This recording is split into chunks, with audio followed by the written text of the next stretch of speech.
दूर से कर परनाम देवरु देखावा ना पिचकारी लाम देवरु। हाँ हाँ हाँ हाँ। सो हेलो गाइस, आप लोग कैसे हैं? उम्मीद करता हूँ गाइस कि आप लोग अच्छे होंगे। तो गाइस, एक रिक्वेस्ट है कि आप लोग मेरे वीडियो को देखते हैं पर चैनल को सब्सक्राइब नहीं करते हैं, तो प्लीज़ चैनल को सब्सक्राइब कर दीजिए और बेल आइकन घंटी को दबा दीजिए ताकि हमारे हर एक वीडियो की नोटिफिकेशन आप तक जल्द पहुंचे। तो चलिए वीडियो करते हैं फटाफट से स्टार्ट। दूर से कर परनाम देवरु देखावा ना पिचकारी लाम देवरु।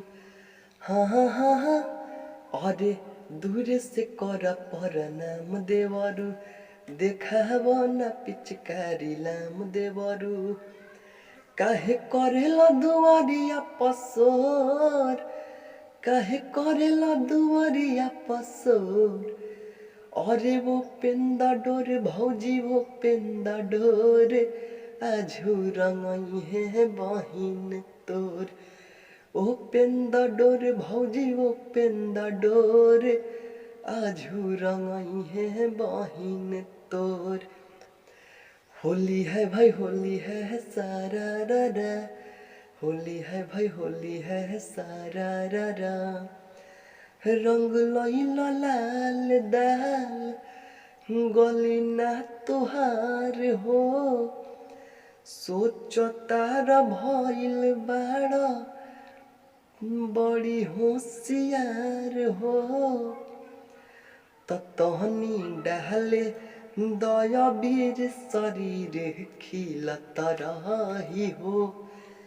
खेसारी धीरज से मजा तोहरा मिलत रही हो। दे बच्चा दे तू देह झक्का झोर अविकास दिहे रंगवा में बोर। अरे वो पेंदा डोर भौजी वो पेंदा डोर। ओहो हो। अरे वो पेंदा डोर भौजी वो पेंदा डोर आजू रंगई है बहिन तोर। वो पेंदा डोर भौजी वो पेंदा डोर आजू रंगई है बहिन तोर।